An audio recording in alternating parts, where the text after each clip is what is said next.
బర్మింగం వన్డేలో ఘన విజయం సాధించి సిరీస్లో 1-0తో లీడ్లో ఉన్న టీమిండియా కార్డిఫ్ వేదికగా జరగబోయే రెండవ వన్డేలో ఇంగ్లాండ్ను ఢీకొట్టడానికి రెడీ అవుతోంది.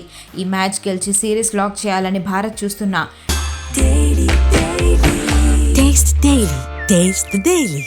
టీంను కొన్ని మేజర్ ఫిట్నెస్ మరియు ఫామ్ ఇష్యూస్ కలవరపెడుతున్నాయి. తొలి వన్డేలో 80 పరుగుల వద్ద బ్యాటింగ్ చేస్తున్న టైంలో కెప్టెన్ శుభ్మన్ గిల్ తీవ్రమైన నొప్పితో గ్రౌండ్ విడటం పెద్ద మైనస్గా మారింది. గతంలోనూ గిల్ ఇలాగే హాస్పిటలైజ్ కావడం ఫ్యాన్స్ను టెన్షన్ పెడుతోంది. మరోవైపు ఓపెనర్ రోహిత్ శర్మ ఫామ్పై మేనేజ్మెంట్ సీరియస్ ఫోకస్ పెట్టింది. కెప్టెన్సీ సేఫ్టీ నెట్స్లో లేకపోవడం, బెంచ్ మీద ఇషాన్ కిషన్ ఛాన్స్ కోసం వెయిట్ చేస్తుండడంతో 39 ఏళ్ల రోహిత్ శర్మకు ప్రతి మ్యాచ్ కీలకమైనది.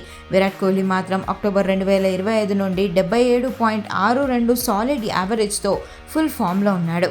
కార్డిఫ్ పిచ్ పేస్కు సపోర్ట్ చేస్తుంది కాబట్టి యంగ్ పేసర్ గుర్నూర్ బ్రార్ ప్లేస్లో ఎక్స్పీరియన్స్ ఉన్న హర్షదీప్ సింగ్ను ప్లేయింగ్ 11లోకి తీసుకునే ఛాన్స్ కూడా ఉంది. మరి ఈ సెకండ్ ఓడిఐలో ఎలాంటి మార్పులు చోటు చేసుకుంటాయో చూడాలి.